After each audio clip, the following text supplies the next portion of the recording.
David, right before we came on air, you were telling me you were surprised about how much attention there has been around you and your victory. Why is that? I was the undisputed cruiserweight champion. You know, I went over to Valuev to fight Jean-Marc Mormec in France, and I won the WBC and WBA titles, so I was considered the #1 cruiserweight. I then unified the titles in England in front of 20,000 people, big homecoming fight, and, you know, I could walk down the street, no problems. Occasionally you'd get a boxing fan say, "Oh, David Haye, nice to meet you." And I could go about my day quite comfortably. And then, but since I've come back from Germany after beating this giant, you know, it's like front page, back page news, and it's quite crazy. I wasn't expecting or anticipating this sort of coverage.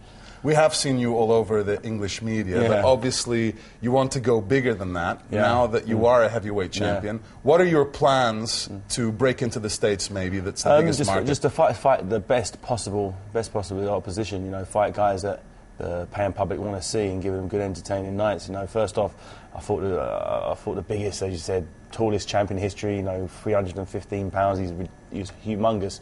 And I beat him in good style. I had a good strategy and took him out. I just want to keep doing the same thing. I won a WBA title. I'm going to go and pick up some more titles. You know, you got the Klitschko brothers holding titles, so I definitely want to go and take them boys' titles off them. Your hand is bandaged. You broke a bone in your right hand. How painful was it? And did you ever consider not going through the pain? No. You get. I've had broken hands before in boxing. One of them occupational hazards. It happens. You just got to just grit your teeth, grit and bear it, and just go through the motions.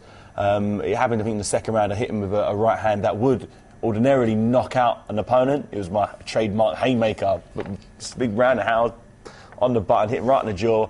Instead of him becoming unconscious, I broke my hand. So I was like, okay, this is a new experience for me. So I had to box very smart. I had to go in and out to avoid his punches because he's so big and heavy. Any sort of swipes from him are really hard. So I had to just use my boxing, my defensive skills, and sort of outmaneuver him. And he was just swinging and missing, and he looked like a big cumbersome bear at the end of it. And in the last round, I decided to put a little bit more meat on the shot. Hit him with a big left hook. His legs wobbled, and I nearly knocked him out in the last round, just to sort of put the cherry on the cake. And the whole of the Nuremberg arena, they knew who the main man was at the end of the fight.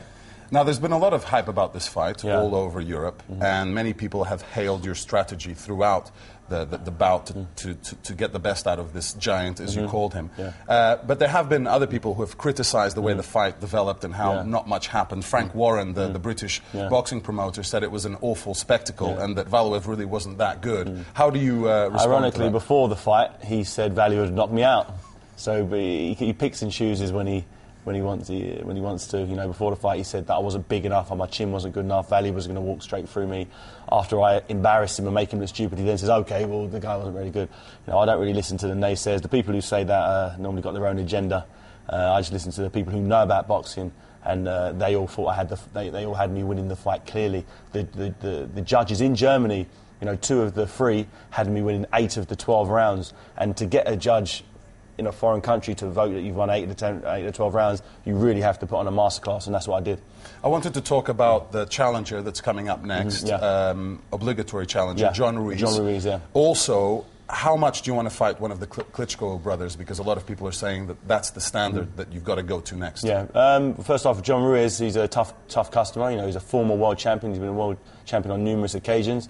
You know, he's not the biggest guy out there. You know, he's not the fastest, but he just does everything good. You know, he's not exceptional in any one particular thing. He's just a good all-round fighter. And if I come in on a bad day, he could upset the odds. So I've got to make sure I've got to be in top condition when I fight him. And I feel that with his style, he comes forward. So I feel he's a similar sort of size to me as well. So you're going to get more of a tear up. You're going to see more of the usual haymaker in this one. I'm not going to be so defensive because I don't have to run away from this guy. He's not 7 foot. You know, I can hold my feet and actually go to war with this guy. And you're a confident guy, so you'd predict that if you face either of the Klitschko brothers, you'd knock them out. No doubt about it. The shots that I hit Valuev with, these guys would not be able to take it. Especially Vladimir. In a million years, he couldn't take half of the punishment that I dished out on Valuev. You're walking the walk. Let's see if you'll have a chance to talk the talk. I always do. I talk big, but I always produce the goods on the night.